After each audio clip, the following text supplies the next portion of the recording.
آج جو ہمارے بہنیں مائیں خواتین کے حقوق کے لیے میدان میں ہیں، حقیقت جانیے، اگر وہ حقیقی ایشو کو، خواتین کے حقیقی مسائل کو سامنے لائیں تو میں بھی ان کے ساتھ سڑک پہ کھڑا ہونے کو تیار ہوں۔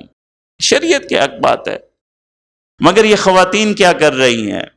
پتہ نہیں خواتین سے ان کو محبت ہے یا نہیں ہے، حقوق سے محبت ہے یا نہیں ہے، دین سے بیزار ہے، دین سے بیزار ہے، دین کو موضوع بحث بنا رہی ہیں، دین کے ایسے مسائل کو جن کے بارے میں سمجھ نہیں ہے، کوئی پوچھتا نہیں۔ اب ایسے مسائل ہیں میں ممبر پہ نہیں بیان کر سکتا، اسے بازار اور سڑک پر غلط طریقے سے دین سے موسوم کر رہی ہیں، پوسٹر لگائے جا رہے ہیں۔ بھئی دین پڑھو تو صحیح نا، اللہ کیا کہتا ہے، اللہ کے رسول کے بارے میں کیا یہ تصور ہو سکتا ہے کہ وہ کسی کے ساتھ ناانصافی کریں گے؟ دین سمجھا ہی نہیں ہے، پوسٹر لگا رہے ہیں۔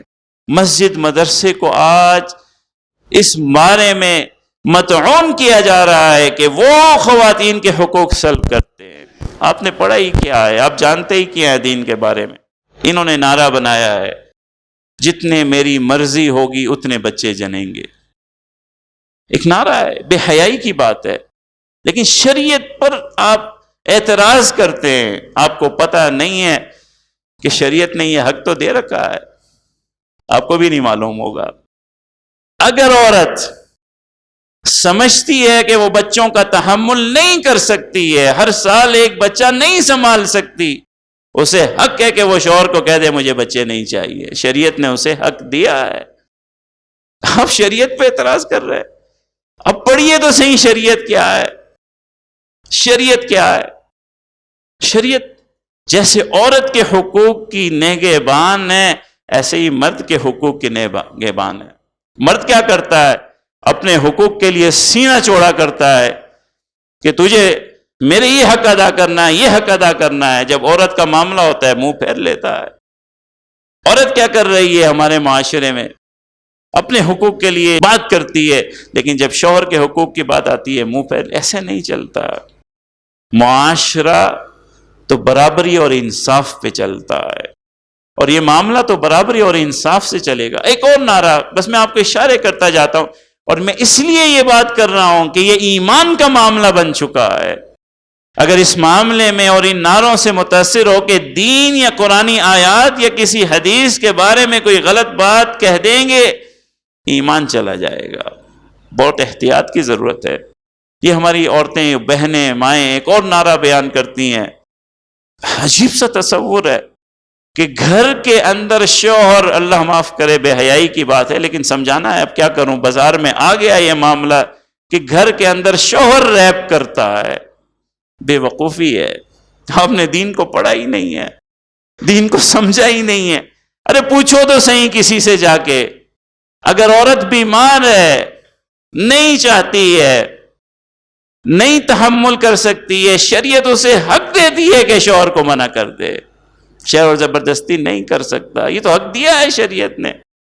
بیماری کے باوجود، تحمل نہ ہونے کے باوجود شوہر اگر زبردستی کرتا ہے اور بیمار بیوی سے زبردستی حق کی ادائیگی کے لیے کہتا ہے، شریعت اسے اجازت دیتی ہے کہ وہ قاضی کے پاس جائے اور شوہر کو روک دے۔ اور کیا کرے شریعت؟ کون سا حق دے آپ کو شریعت؟ پڑھتے آپ نہیں ہیں، سمجھتے آپ نہیں ہیں، تعلیم آپ کے پاس نہیں ہے، اور شریعت پر الزام تراشی۔ قرآن مجید کی یہ آیت جو میں نے تلاوت کی موضوع بحث بنی ہوئی ہے۔ الرجال قوامون علی النساء، قرآن نے کہہ دیا ہے، حاکم بنا دیا ہے مرد کو عورت پہ۔ ارے اس کا معنی حاکم ملکیت والا نہیں ہے، کبیرہم رئیسہم، اور اس کا وجہ بھی قرآن نے بیان کیا ہے کہ گھر کا خرچ مرد کے مال سے چلے۔ مجھے بتائیے کون سا معاشرہ ہے جو یہ کہتا ہے کہ باپ کی موجودگی میں بیٹی کو حاکم بنا دو؟ کوئی ہے معاشرہ ایسا؟ کوئی عقل مند یہ بات کہتا ہے؟ باپ موجود ہو گھر میں، پیسہ اس کا لگ رہا ہو، نظام اس کا چل رہا ہو، اور میں نے یہ کہتے سنا ان بہنوں کو، ان ماؤں کو کہ باپ بیٹی پہ ظلم کرتا ہے۔ باپ کون ہوتا ہے بیٹی کو کہنے والا کہ اس سے کیا پہننا ہے، کیسے چلنا ہے. اگر باپ یہ تربیت نہیں کرے گا تو کون کرے گا؟ مجھے بتائیے کون کرے گا؟ اگر باپ بیٹی کو نہیں بتائے گا کہ اسے کون سا لباس پہننا ہے، اگر آپ اسے ظلم بنا دیں گے، اس حیا کو، اس پردے کو، ان رشتوں کو جو اللہ نے ان بچیوں اور ان عورتوں کے تحفظ کے لیے نظام بنایا ہے کہ یہ احترام والی ہوں گی، پردے والی ہوں گی، باپ ان کا نگہبان ہوگا، شوہر ان کا نگہبان ہوگا، جو یہ تحفظ کی دیواریں اللہ اور اس کے رسول نے بنائی ہیں وہ گرا دیں گے تو مجھے بتائیے ان عورتوں کا تحفظ پھر کرے گا کون؟ وہ استاذ کرے گا جن کے بارے میں آج اخباریں سیاہ ہو چکی ہے؟ وہ ڈاکٹر کرے گا؟ وہ حکومت، وہ پولیس کرے گی؟ وہ تھانہ کرے گا؟ کس کے حوالے کریں گے ان بچیوں کو؟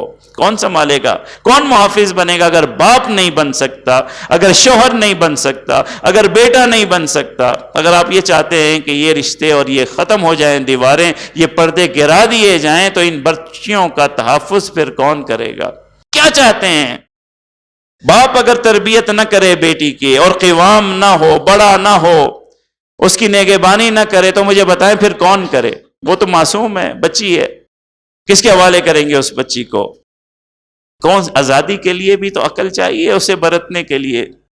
بچوں کو اس طرح آزاد تو نہیں چھوڑا جاتا. تو میرے عزیز، کاش کہ میری بہنیں، یہ مائیں جو عورتوں کی محبت میں کم، دین سے بہت بیزار ہیں، دین سے بہت بیزار ہیں، اللہ انہیں عقل دے، سمجھ دے. اور دیکھیے یہ مسائل سمجھنے کے ہیں، مطالعہ کرنے کے، اس طرح بیان نہیں کیے جاتے. اب میاں بیوی کے جو حقوق ہیں میں یہاں نہیں بیان کر سکتا، حیا مانے ہیں، لیکن آپ پڑھیے، آپ حیران ہو جائیں گے کہ کیا کیا حقوق دیے ہیں شریعت نے. آپ مطالعہ کیجئے اور اللہ کرے کہ ہمارے معاشرہ میں، ایک بات آپ سے کہتا ہوں، آپ مطالعہ کریں گے، صحابہ کا زمانہ، اللہ کے رسول صلی اللہ علیہ وسلم کا زمانہ، ایسا خواتین کو تحفظ تاریخ انسانیت میں کبھی نہیں ہوا. تاریخ انسانیت میں حفاظت تو اور بات ہے، چھوڑ دیجئے. آپ اظہار آزادی رائے، آج کا بہت بڑا نعرہ ہے نا، بہت بڑا نعرہ ہے. حضرت عمر رضی اللہ تعالی عنہ خلیفۃ المسلمین ہے، مسجد میں خطبہ دے رہے ہیں، لوگ موجود ہیں، عورتیں بھی موجود ہیں. بات کیا بیان کرتے ہیں؟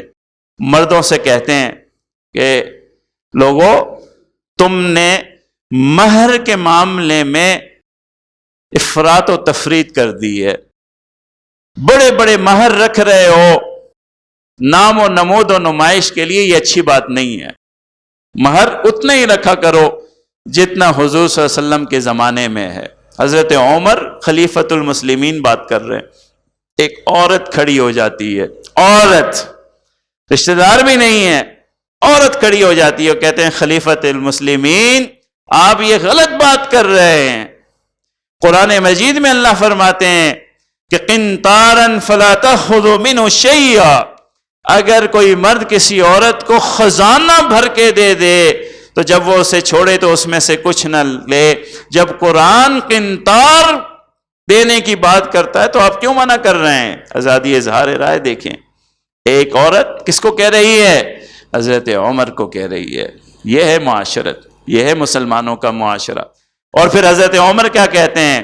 بات حضرت عمر صحیح کر رہے تھے مگر جواب یہ دیتے ہیں کہ اچھا، یہ معاشرہ اور یہ مجلس عمر سے سب سے زیادہ جو ہیں وہ علم میں بڑے ہوئے ہیں اور خاموش ہو جاتے ہیں.